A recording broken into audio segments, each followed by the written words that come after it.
possui uma visão equivocada de Deus. Lembro-me de quando era criança, percebia Jesus como aquele que ama, enquanto enxergava Deus como alguém severo, pronto para punir. Desde muito cedo, nutri um profundo amor por Jesus. Frequentava a igreja e ouvia histórias sobre como ele curava os enfermos, ressuscitava os mortos, concedia visão aos cegos, fazia os coxos andarem e curava aqueles que sofriam de lepra. Ah, como eu amava Jesus na minha infância e tudo o que ele realizava. Recordo-me do episódio em que ele curou a mulher com um problema de sangue. Naquela época, eu não compreendia o significado disso, mas fiquei maravilhado. E isso me aproximou ainda mais de Jesus. Para mim, Jesus era a personificação do amor, algo semelhante ao que encontramos no dicionário. No entanto, quando pensava em Deus, eu o via como uma figura austera, sentada nos céus, um poder cósmico que pairava acima de nós.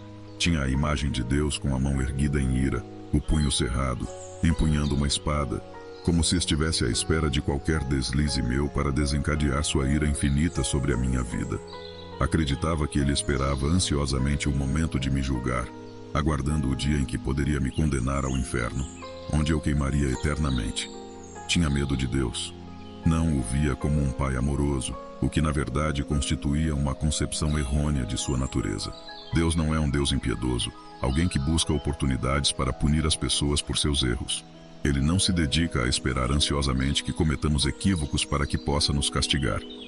Deus é amoroso, e uma das maneiras pelas quais ele demonstra esse amor é por meio das advertências presentes na Bíblia.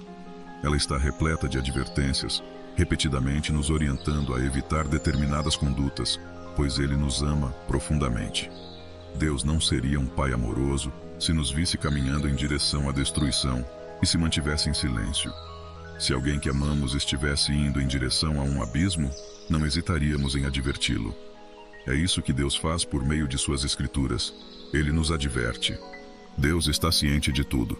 Quando observamos as escrituras, vemos que ele deu instruções a Caim e seu irmão Abel para oferecerem sacrifícios a ele. Ambos obedeceram de acordo com seus recursos, mas o sacrifício de Abel foi aceito, enquanto o de Caim não foi.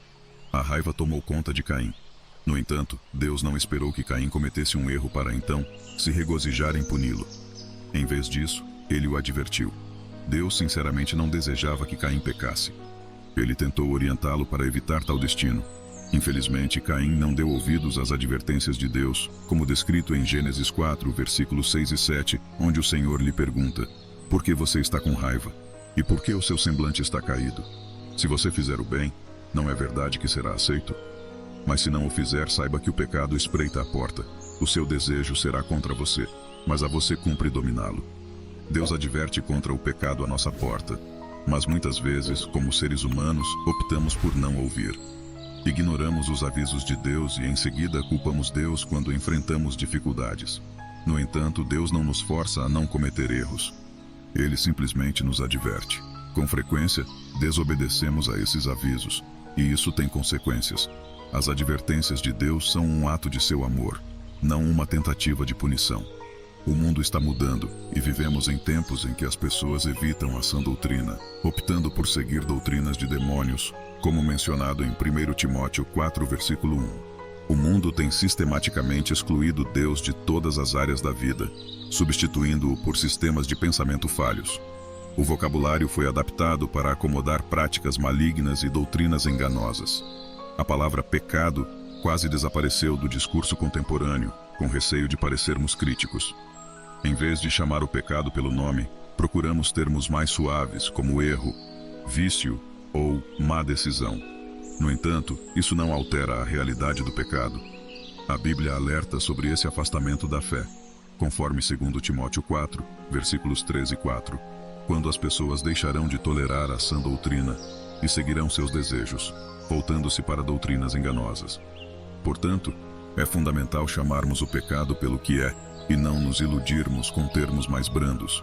O pecado não é determinado pela sociedade ou pela cultura em que vivemos, mas pela palavra de Deus. A medida do pecado deve ser a Bíblia Sagrada e não a opinião popular ou cultural. Precisamos nos apegar à palavra de Deus como nosso ponto de referência para discernir o pecado e, assim, permanecermos no caminho da salvação.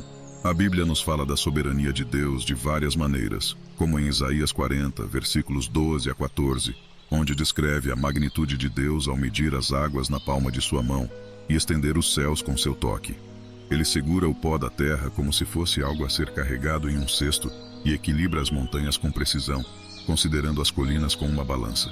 Ele orienta o Espírito do Senhor, consultando-o como seu conselheiro, iluminando e transmitindo sabedoria sobre os caminhos da justiça, revelando conhecimento e desvendando a senda para a compreensão. Em Jó 21, versículo 22, a pergunta surge: alguém ensinará lições a Deus, uma vez que ele julga até os mais elevados? Deus é exaltado em seu poder e capacidade de ensinar. Quando o pecado era considerado pecado, os pecadores se arrependiam com base no temor de Deus, em vez do secularismo que prevalece nos tempos modernos. O temor de Deus foi substituído pelo individualismo, no qual o homem não reconhece nenhum criador além de si mesmo. Nesse cenário, a justiça própria e o egoísmo assumem o centro do palco. O pecado tornou-se um problema universal que resulta em morte espiritual para aqueles que se envolvem, conforme Romanos 3, versículo 23 nos lembra. Porque todos pecaram e destituídos estão da glória de Deus. Com frequência, nossas ações contradizem nossas palavras, e estabelecemos padrões para nós mesmos, apenas para quebrá-los repetidamente. Portanto, é essencial reconhecer que a palavra de Deus é nosso guia e padrão, e ignorar suas advertências pode resultar em graves consequências. Deus nos alerta para o nosso próprio bem, pois Ele nos ama. O pecado não deve ser minimizado ou disfarçado com termos politicamente corretos. Devemos chamar o pecado pelo que é, tendo como referência a palavra de Deus. Este é um chamado para permanecermos fiéis à sã doutrina, rejeitando doutrinas enganosas e práticas que contradizem a vontade de Deus. O amor de Deus é expresso em suas advertências, que nos orientam na senda da verdade e da vida eterna. Muito obrigado por assistir ao vídeo. Lembre-se de compartilhar com seus amigos e familiares, assinar o canal, ativar as notificações, fazerem seus pedidos de oração nos comentários e sempre deixar o seu like no vídeo. Seu apoio significa muito para nós. Até o próximo vídeo.